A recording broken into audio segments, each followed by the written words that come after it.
coach, il lâche le football à l'aller face au Niger, 6-1. Ensuite, un carton au retour. Avec une production plus que convaincante. Est-ce que vous pouvez faire un petit peu le bilan de ces deux matchs? Salam alaikum, bismillahir rahim. Écoutez, sur un point de vue purement comptable, on a obtenu ce qu'on est venu chercher, à savoir ces 6 points. On avait estimé que ces 2 rencontres pouvaient être problématiques, notamment celle à l'extérieur. Quand on connaît les conditions, leur stade avait été avait été non homologué, et puis homologué à la dernière minute. S'il avait été non homologué pour leur premier match dans ce groupe de qualification de Coupe du Monde, c'est pour certaines raisons. À mon avis, constatant ça sur place, surtout sur le terrain principal, là où on a joué, je ne pense pas qu'il y a eu beaucoup de changements. La pelouse a été vraiment très difficile pour les 2 équipes, mais en tous les cas, c'était très difficile de pratiquer un football convenable. Aujourd'hui, on n'est pas dans la meilleure position pour pouvoir critiquer les pelouses. Tout le monde sait ce qui se passe, même chez nous. La température, très élevée, franchement, et des choses difficilement explicables, à savoir, il avait été décidé la veille d'avoir un break pour l'eau, ce qui me semble le plus évident possible quand il fait 40 degrés et qu'on fait un sport de haute intensité, ne serait-ce que pour l'intégrité physique des joueurs. Et puis le jour du match, elle a été annulée. Je vois pas pour quelle raison. Voilà, tout ce genre de choses qui font que ces matchs-là peuvent devenir des vrais traquenards. Si en plus on rajoute quelques qualités et de velléité de cette équipe-là, elle a de la qualité individuelle. Je le répète, elle avait fait un match plus que correct, plus que convenable contre le Burkina Faso lors de du premier match de ce groupe-là, lors de la première journée, et en encaissant un but à la 75e minute. Je répète, le deuxième but avait plus ou moins été anecdotique, et en se créant beaucoup d'occasions. Avec un deuxième match accompli contre le Djibouti où ils ont gagné 4-2. Donc on était avertis quand même sur cette équipe-là du Niger. Les choses ont été préparées comme il se doit. Les gamins et les joueurs ont vraiment fait le travail. Ils savent que pour jouer ce genre de match hors de nos frontières, dans ces conditions-là, il faut développer d'autres caractéristiques, d'autres éléments pour pouvoir aller gagner. Il ne s'agit pas de s'organiser tactiquement ou se baser sur la qualité individuelle. C'est d'autres atouts qu'il faut sortir. Et l'ont fait de la meilleure des manières. 10 buts sur la double confrontation, 1 but encaissé. Voilà, donc on peut toujours mieux faire. On a vu que sur cette première mi-temps, match aller, ici à Tchaker, on a eu quelques difficultés à bien rentrer dans le match. La faute à nous-mêmes, la faute un petit peu aussi à l'adversaire qui a eu beaucoup d'enthousiasme dès le début, à vouloir un peu nous presser, à la limite, pour moi, comme j'ai dit aux joueurs, et sur les images qu'on a pu voir, on peut être largement capable de sortir de ces pressings-là, et si ce n'était pas le pressing le plus coordonné. Voilà, donc, mais bon, dans l'ensemble, évidemment, on ne va pas faire de la fine bouche, dans l'ensemble très satisfait. D'un point de vue arithmétique, c'est ça qu'il faut mettre en avant tout le temps. Parce qu'on a beau tu fais un bon match et tu perds, ou fais un bon match et tu ne prends pas les 3 points, ça ne m'intéresse pas.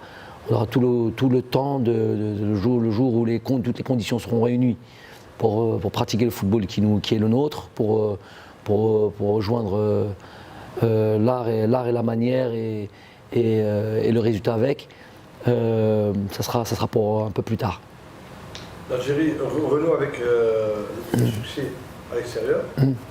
3 matchs nuls. Oui. Ça fait rappeler également 2018, le fameux match contre le Togo, 4-1. Ça a été clairement un match référence pour nous. J'aime le répéter, je le répète, je l'ai encore répété aux joueurs juste avant ce match-là. Il avait vraiment beaucoup de similitudes. Et puis ça a été le lancement vraiment de cette... j'en étais je crois à mon 4e match. Et 4e match avec cette équipe-là, ça faisait 3 mois que j'étais dans mes fonctions. À la même époque. Presque à la même époque, vraiment c'est ça, mois d'octobre, novembre, c'est à peu près ça. Donc on était vraiment dans les... Ça nous a rappelé ce match qui a eu beaucoup d'impact sur le reste sur le restant de nos rencontres et le parcours qu'on a pu avoir jusqu'à aujourd'hui. Donc on l'a pris vraiment en référence et on a surtout rappelé les ingrédients que l'on a, les ingrédients que l'on avait mis pour ce match, sur ce match pour l'emporter et pour être solide. Parce que c'est vraiment l'élément essentiel quand il s'agit de sortir de ces terres et aller voilà, en Afrique subsaharienne. C'est vraiment le truc, c'est d'être très solide et d'être très costaud. Et voilà, chose qu'on a fait de fort belle manière. 19 buts marqués, une différence de but de plus 17, donc les chiffres sont impressionnants. 31 matchs sans défaite, vous êtes en train de titiller les grandes nations. Un statut que vous devez assumer. On l'assume depuis longtemps maintenant. Je veux dire, depuis déjà avant la CAN, on est arrivé, même si la CAN précédente en 2017, on était sorti au premier tour, on a quand même annoncé, et de manière peut-être un petit peu, voilà, ça a pu déranger certaines personnes. C'était pas de la prétention, mais voilà, c'était beaucoup plus d'ambition. Et on avait déjà annoncé avant d'aller à la CAN 2019 qu'on était parti pour là-bas pour la gagner. Donc on s'est jamais caché. Ensuite, il y a eu cette CAN, et puis il y a eu tout le reste qui a suivi. Et ça, faut surtout le mettre au crédit des joueurs, au crédit de ce groupe de joueurs qui chaque date FIFA, sait remettre les pendules à l'heure, sait se reprendre en main et reprendre le travail et avide de victoire et de conquête. Donc, je ne dis pas qu'on ne perdra jamais, bien sûr, il viendra le jour où on perdra, mais je sais que ce jour-là, ça sera... L'équipe qui sera en face devra développer beaucoup d'efforts, de sacrifices, parce que nous, on ne lâchera pas comme ça c'est sûr et certain. Les joueurs ont envie d'aller très haut, très loin. On ne perd pas le Nord, on sait que notre objectif, c'est la qualification de la Coupe du Monde, mais je pense que l'un peut aller avec l'autre. On peut continuer à être invaincu et puis progresser, continuer à gagner nos matchs. Ça voudra dire, et si on s'approche de ce record mondial, qui, comme ça, à première vue, est quelque chose d'inatteignable, en soi, aujourd'hui on est plus trop loin. On s'est greffé à ce Gotha des grosses équipes. J'ai vu, ce qu'il y a devant nous, c'est l'Italie, c'est l'Espagne, c'est le Brésil, c'est la Hongrie, j'imagine, de l'époque de Puskás, qui dominait l'Europe et peut-être quasiment le monde. Donc toutes ces grosses nations, et nous juste derrière, en passant l'Argentine, en passé la France. Voilà, une équipe africaine, c'est toute l'Afrique qui devrait être fière de ça déjà. Et puis ça veut dire vraiment gros chapeau aux joueurs. Gros chapeau aux joueurs, il ne faut jamais l'oublier. Je leur répète tout le temps, je vous le dis à vous, nous sommes seulement les guides, ceux qui mettons les joueurs dans les meilleures conditions. Nous estimons, staff et moi-même, que nous maîtrisons notre métier, mais qu'on est capable de les orienter de la manière la plus précise possible. Mais ensuite, les acteurs, c'est les joueurs. Et ça, faut jamais l'oublier. En tous les cas, moi, je ne l'oublie pas. Ils le savent, je leur rappelle. C'est eux qui animent ce groupe. C'est eux qui alimentent toute cette force et cette synergie dans ce groupe-là. C'est eux qui ont envie d'aller plus haut, c'est eux qui ont envie de participer à une Coupe du Monde. Pour certains, ce sera peut-être la dernière. Pour d'autres, ils savent qu'ils sont dans un groupe de qualité et qu'on ne sait pas quand est-ce qu'on retrouvera ça. On sait ce qu'on a aujourd'hui, on ne sait pas ce qu'on aura demain. Donc tout le monde doit en profiter. Je dirais même, ça dépasse même les joueurs. Le pays doit en profiter, les supporters doivent en profiter. D'ailleurs, je fais un appel par là même. J'espère que vraiment au mois de novembre, on pourra compter sur nos supporters. On vient d'apprendre, et je suis très heureux, très bonne nouvelle, que le championnat va pouvoir compter sur ses supporters et que voilà, l'arrivée des supporters va être opérée pour les premières journées de championnat. Donc voilà, nous on va jouer au mois de novembre, largement le temps d'arriver de faire venir nos supporters, et c'est vraiment quelque chose qui nous manquait, et ils arrivent vraiment dans le bon timing. justement avec ce petit virage, même ce grand virage que va être ce match du Burkina qui a comme le goût d'une petite, entre guillemets, une petite finale avant l'heure, une finale de groupe, et pour passer sur sa seconde étape qui est ce match des barrages. Mais pour revenir à la question, chapeau aux joueurs, chapeau à tous ceux qui les accompagnent, chapeau à tout l'environnement de cette équipe nationale, tous ceux qui gravitent autour, tous ceux qui œuvrent tous les jours, même dans l'ombre. Ceux-là, nous, on ne les oublie pas. On sait qu'ils ont tous ils ont tous eu leur rapport et un droit et le droit de se sentir fier, et notamment Cha'abnat aussi, jamais oublié. Coach, un mot un peu sur le contenu du match, parce qu'on a vu que équipe offensive d'entrée, vous évitez le scénario du Burkina en marquant 2 buts d'entrée en deuxième mi-temps. C'est comme si les joueurs ont retenu la leçon. Un mot un peu sur cette façon de faire pendant ce match. Oui, tout est. On aurait pu aller sur un match à l'extérieur, dans des conditions difficiles. Généralement, c'est plus une équipe, on va dire, blindée, solide, avec beaucoup d'équilibre partout. Nous, on estimait, et j'ai estimé que voilà, pour moi, la meilleure défense, c'est l'attaque. D'aller faire mal à cet adversaire, tout en restant bien équilibré, tout en trouvant cet équilibre que tous les entraîneurs recherchent, que toutes les équipes recherchent. Je pense que Bardad et Islem ont fait un très très bon match. Bon, Islem, on sait, il n'est pas à 100%, mais même quand il n'est pas à 100%, il est toujours capable de faire mal à une équipe, de par son expérience, de par son envie, de par son sens du but. Bardad, franchement, il a été pour moi sur ce match-là, pour les techniciens qui suivent, ils savent qu'il a fait un match énorme. Il a donné tout son cœur, tout son truc dans des conditions climatiques déjà, 40 degrés, et aller avoir cette abnégation, ce volume de jeu, aller presser ses joueurs et puis se battre comme un chien enragé vraiment. Et puis voilà, à la fin, il marque un but et il est sorti. C'est un joueur qui ne veut pas sortir, il a demandé à sortir, c'est vraiment très rare. Je pense que depuis que je suis là, c'est plutôt le contraire. Ils ronchonnent à ne pas sortir. C'est une bonne chose, c'est des compétiteurs. Ils ont envie d'être présents, ils ont envie de marquer des buts. Là, il a demandé à sortir, c'est parce que vraiment il n'avait plus de force. Donc voilà l'état d'esprit d'un groupe. Et donc voilà, pour revenir à ce match-là, l'ensemble des joueurs, vraiment, tout le monde, parce que sur ce genre de match, personne ne peut faillir. Il mettrait l'équilibre et le plan de jeu de l'équipe en péril. Et vraiment, tout le monde a été à la hauteur, tout le monde a fait son travail. Je tire aussi spécialement mon chapeau un peu à cette défense qui n'a pas eu l'occasion de jouer tant de matchs que ça.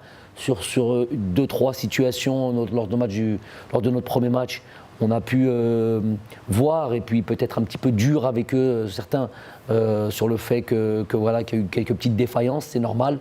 Une défense complètement new look, Youssef Attal qui revient d'une très longue absence et qui n'est peut-être pas encore à 100% de ses capacités. Il a besoin d'enchaîner des matchs en club déjà. Bedran qui avait joué qui a eu 1 ou 2 rencontres avec nous, avec l'équipe première. Mohamed Fares, alors n'en parlons pas, qui vient de très très très loin. Avec il a eu une grosse blessure, un ligament croisé, changement de club, très longtemps qu'il a été absent de l'équipe nationale. Donc vraiment, je leur tire un grand chapeau. Ils ont fait vraiment un très très grand match. Sans parler de Houssine Ben Ayada qui est rentré en deuxième mi-temps, qui s'est mis tout de suite dans le rythme et dans cette spécificité de ce match-là. C'est pas facile, c'est pas évident. Donc voilà, chapeau à eux, chapeau aux nouveaux, aux jeunes, chapeau aux jeunes, chapeau à Adem, Zorgan. Franchement, Adem, Zorgan, on va y aller doucement parce que malgré que c'est beaucoup de jeunes, ils méritent qu'on en parle de manière individuelle. Et Adem, pour moi, est en train de passer un palier. C'est vraiment en train de passer un palier. C'est vraiment de bon augure pour l'équipe. J'apprécie vraiment ce qu'il est en train de faire. Déjà, j'apprécie le fait qu'il est parti en Europe et qu'il n'y a même pas eu de temps d'adaptation. Il s'est mis de suite c'est ce qui prouve qu'il a été un, bien formé, que deux, beaucoup d'intelligence, et que il a pu passer d'un championnat algérien à la première division belge Ok, on est tous d'accord pour dire que ce n'est pas le top 3, top 4 ou top 5 championnat européen, mais ça reste quand même le championnat européen. Et donc il a réussi à se mettre dans l'intensité d'un championnat européen, dans les demandes tactiques d'un championnat européen. Ça prouve son intelligence aussi. Donc je suis très très content de son ascension, de la manière dont il est en train de se développer. Et vraiment dans l'avenir, on pourra compter dans un avenir proche. Dans un avenir proche, on pourra compter encore sur lui. Ensuite, il y a Hichem Boudaoui qui est aujourd'hui, voilà, Hichem, la seule chose qui me dérange un petit peu, sans m'immiscer dans les affaires de l'entraîneur de son club, c'est cette idée qu'on va le faire jouer une position qui n'est pas la sienne. Bon, on peut dire que c'est bien d'avoir cette polyvalence, qui va apprendre et qui va avoir ce temps de jeu. Certes, c'est vrai, mais voilà, nous, entraîneurs, équipe nationale, on a cette exigence-là et cette envie de voir nos joueurs évoluer à leur poste, plus ou moins. Mais en tous les cas, voilà, Hichem est en train de travailler, de bosser, il joue en Ligue 1. Avant sa blessure, il était quasiment titulaire, donc on ne va pas faire la fine bouche aussi, on est très heureux. Et puis voilà, l'avènement du petit Amoura, voilà, qui n'a pas froid aux yeux, qui est rentré dans ce premier match à domicile, bon, dans des conditions idéales.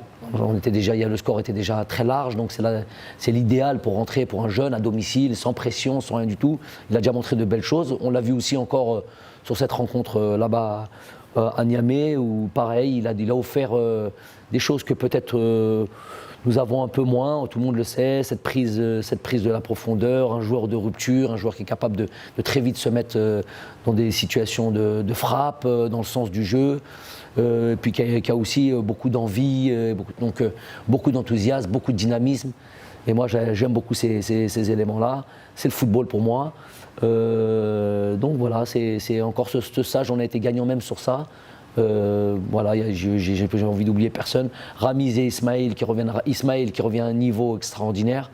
Franchement, c'est le Ismaël pour moi presque de la CAN.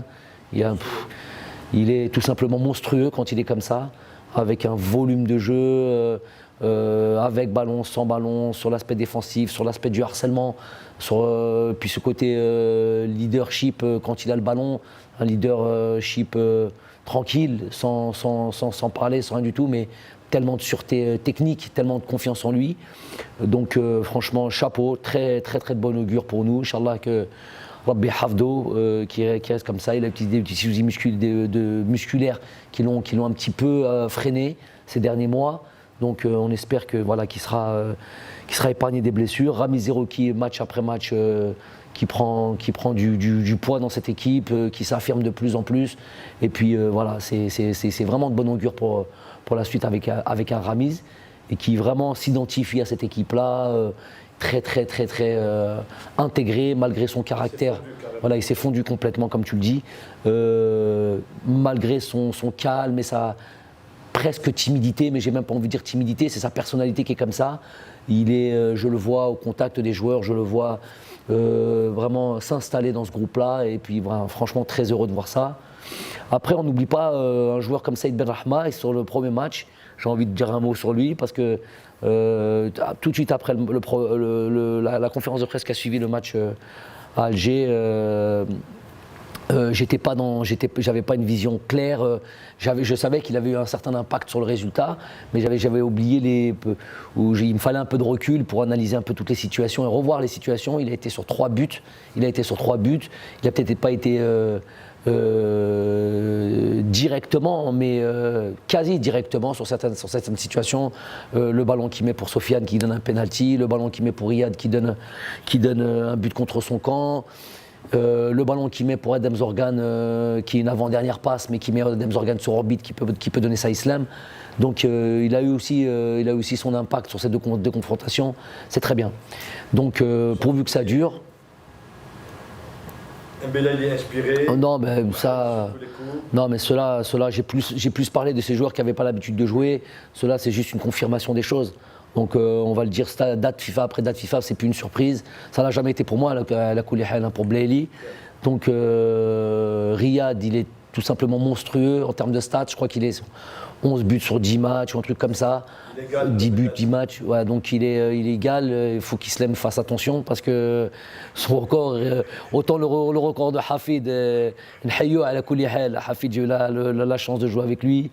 il a tenu son record de buts pendant longtemps. Hafid est aussi un exemple, je dis deux mots sur lui parce qu'il le mérite. Hafid Tasfaout, Abdel Hafid, voilà encore un joueur qui est parti en Europe, qui a performé, qui a été un joueur important pour la Auxerre, qui a fait de très très bonnes choses à la Auxerre, je crois qu'il a été dans le double, le titre de champion, titre de la Coupe de France, je pense qu'il était dans ce doublé-là. Après il a fait ce qu'il fallait aussi à Guingamp. Donc voilà, son record a tenu longtemps. Mais voilà, Islem a eu cette endurance, ces trucs d'attendre, mais je pense que celui d'Islem ne va pas tenir si longtemps que ça. Parce qu'il y a Bardad qui le colle, il y a Riyad qui le colle, et croyez-moi, c'est des joueurs qui sont affamés, qui ont envie de...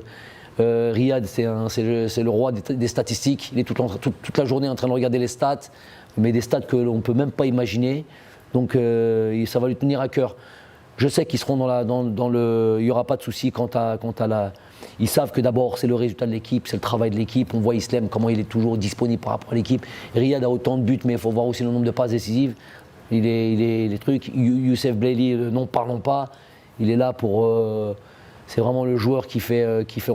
J'ai entendu, je ne sais plus où j'ai entendu. On a Riyad Mahrez, Manchester City à droite et tout ça, et qui est le joueur. Faut l'avouer, phare peut-être de cette équipe. Mais on a au moins Youssef Blaili à gauche qui a au moins le même impact que Riyad, et ça aussi il faut le signaler. Ils ne jouent pas dans le même club, mais moi ce qui m'intéresse c'est l'équipe nationale. Ils ont le même impact en équipe nationale, et donc vraiment chapeau à eux, chapeau à eux. Voilà, moi j'ai envie de dire par contre un message à ceux qui jouent moins. Par exemple sur une double rencontre comme celle-là, on a par exemple des Ahmed Touba, on a des Haris Belkebla, on a les gars de nos gardiens de but, on a Alexandre Okidja, Medjadel Medjoub qui vient de nous rejoindre à peine. On a ces joueurs-là qui ont quasiment pas joué ou pas joué du tout sur cette double confrontation, mais qui sont là, qui sont à la disponibilité du groupe. On a le petit Kebal qui vient d'arriver aussi. Donc voilà, ils sont à disposition du groupe et ils le savent, et ils doivent être fiers d'être dans ce groupe-là de 23, de 26. La place est chère, la place est vraiment chère. Et voilà, il faut qu'ils sachent qu'il faut qu'ils travaillent. Et leur chance va arriver comme elle est arrivée pour Blaili, comme elle est arrivée pour Bounedjah, pour Slimani, Slimani à son temps, Belhamri, tous ces joueurs-là Bedran maintenant, Fares maintenant. Donc voilà, c'est la sélection nationale. Tant mieux pour nous, tant mieux qu'il y a cette concurrence, tant mieux qu'on ait de la qualité partout, qu'on ait des vraies doublures. J'aime pas ce mot-là, mais voilà, on sait qu'aujourd'hui on a perdu Rami Ben Sebaini, on est tranquille. Quand on voit Mohamed Fares comme ça, c'est comme ça qu'on veut le voir. On peut être tranquille quand on voit la prestation de Bedran.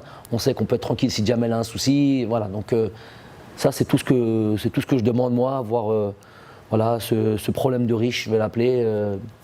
Voilà, ahlan wa sahlan, si je peux en avoir marhaba, si je peux en avoir le plus possible, ça ne me dérange pas. Deux petites questions pour terminer.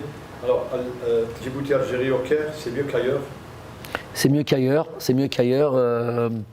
Inch'Allah, hein, nous, on ne peut pas imaginer un autre résultat qu'une victoire contre Djibouti, évidemment. Mais on va prendre pareil, les choses très sérieusement. Il n'y a pas de. C'est des rencontres à 3 points, donc l'adversaire, il est ce qu'il est. Nous, ce qui est sûr, c'est comme je l'avais dit au premier match, malheureusement, leur entraîneur s'est fait virer. C'est toujours pour la confrérie, entre guillemets, des entraîneurs. C'est pas quelque chose qu'on aime voir. Mais je l'avais dit au premier match, la meilleure manière de les respecter, c'est de faire le match le plus sérieux possible. Donc c'est ce qu'on va faire, Inch'Allah, c'est ce qu'on va faire. Parce que ça sera aussi 3 points. Et puis, ce sera une très bonne préparation aussi dans un second temps pour ce match du Burkina. Donc, et la dernière, c'est un calendrier très chargé qui s'annonce avec les 2 prochaines journées, préparation de la CAN, des matchs barrages. Comment se prépare M. Belmadi avec son équipe, sans aller dans les détails, bien évidemment. Oui, là, on est évidemment sur ce mois-là. Là. On va évidemment bien préparer ces deux confrontations, ces 2 matchs que sont Djibouti et le Burkina Faso, bien les préparer. Donc ça, c'est déjà une première étape. On va obligatoirement, pour gagner du temps, commencer à se préparer pour le stage préparatif à la CAN, qui va arriver très très vite aussi. Et on va s'arrêter là. Après, pour ce qui est des matchs du barrage, on va voir, j'imagine que tout de suite après la dernière journée de ces qualifications, peut-être une semaine après, quelques jours après, on va avoir notre équipe pour ce match du barrage, Inch'Allah. Et on aura l'occasion on va jeter un œil, évidemment, on n'a que ça à faire, voir qui on pourrait tomber sur le match du barrage, mais bataille après bataille, on a vraiment le temps de faire les choses.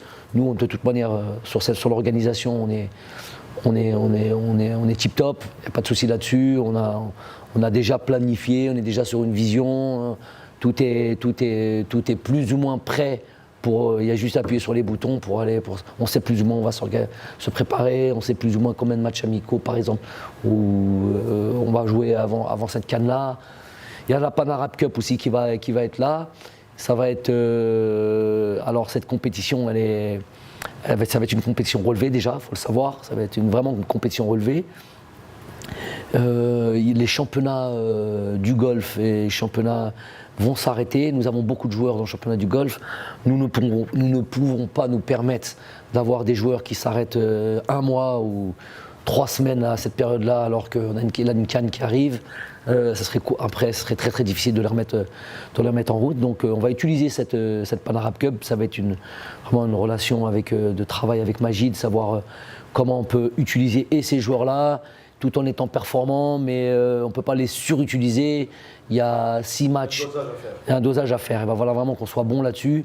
On doit les utiliser parce qu'ils ne peuvent pas s'arrêter complètement, mais on ne peut pas les utiliser à tous les matchs parce que si on va au bout, et puis l'ambition c'est toujours aller au bout d'une compétition, c'est du 1er au 18, ça nous amène à quasiment 6 matchs en truc, ça fait quasiment un match tous les 3 jours. Voilà, c'est risqué d'aller.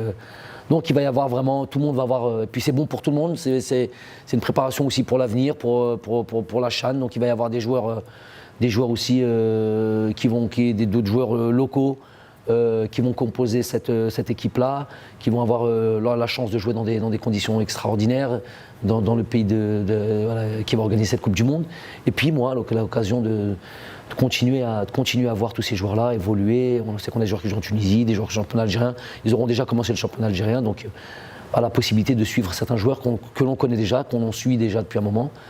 Et puis peut-être qu'ils peuvent être aussi, on ne sait jamais, une belle surprise. Inch'Allah. Merci beaucoup. Salam alaikum.